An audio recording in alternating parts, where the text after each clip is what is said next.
Okay, so self-driving cars, we see more of them, right? And it brings up this really crucial question we're diving into today. When an autonomous vehicle, an AV, crashes, who's actually responsible? Yeah, that's the big one. I mean, traditionally, it was simple. The human driver, they were responsible. Right. You were behind the wheel, it was on you. Exactly. But with these, more advanced AVs, level 4, level 5, where the car is essentially driving itself, Yeah. well, that accountability starts to shift Shift where? towards the manufacturers, the people writing the software, the algorithms making the decisions. It has to, doesn't it? Okay, let's dig into that because we often hear about these like wild trolley problem scenarios, but the source we looked at, AV ethics, responsibility in autonomous vehicle accidents, it seems more focused on the practical side. That's right. It's less about the dramatic ethical thought experiments and more about the unavoidable crashes, situations where the AV has to make a choice. A programmed choice. Precisely. And the key question becomes, who programmed that choice? Who decided the logic? And that leads to a major concern raised in the source, this idea of economic optimization. If the manufacturers are the ones legally liable when something goes wrong, Which they increasingly might be. then there's a risk, a real risk.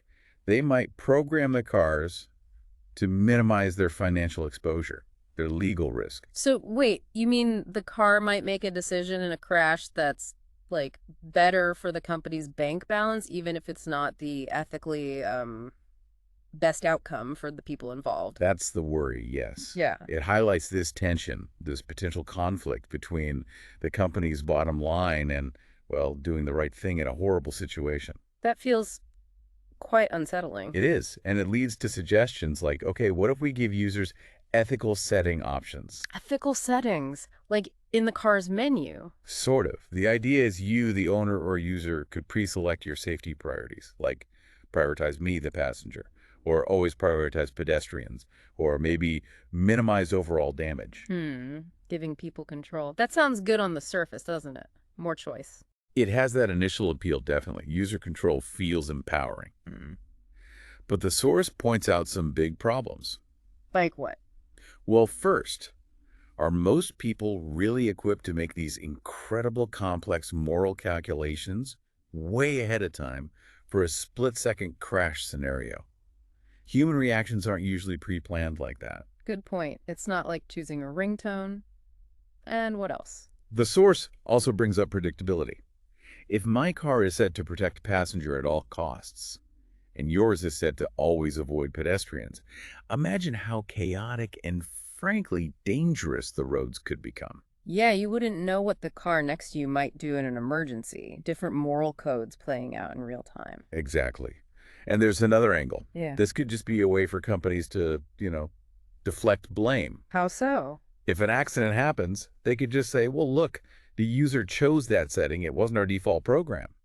It shifts responsibility without really solving the underlying ethical programming issue. Okay, so if trusting manufacturers completely has risks because of economic optimization, and letting users decide has all these practical and blame-shifting issues, what does a fair system look like? What does the source suggest? It points towards a few key things. First, and this seems crucial, is public oversight. We need some way to understand and scrutinize the decision-making logic in these algorithms. Transparency, basically. Not necessarily giving away trade secrets, but understanding the ethical framework. Precisely. Second, we need really clear legal definitions. Who is responsible for what? How is liability shared between the user, the manufacturer, the insurer? We need rules for the road, for the AI drivers. Clear legal lines. Makes sense. And third, and this is important, the source argues for establishing fundamental ethical boundaries. Some lines that no AV system can cross, no matter what a user might have selected in their settings. Non-negotiable principles, like maybe you can't program a car to actively target pedestrians, for example. Exactly. Certain things had to be off limits. So this whole deep dive really underscores that AVs aren't just a tech challenge. They force a societal rethink of responsibility, morality, law. It's huge. It absolutely is. And the technology is moving so fast, but our human values, our ethics, They have to be the guide rails. Otherwise, we risk building systems that don't reflect our shared sense of fairness. Right, which is why transparency, making sure responsibility is shared appropriately, and getting the public involved, all that is vital if we want people to actually trust this technology. So lots to consider.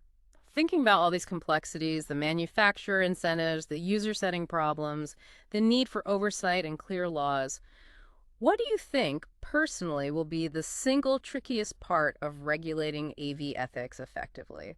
Something for all of us to mull over.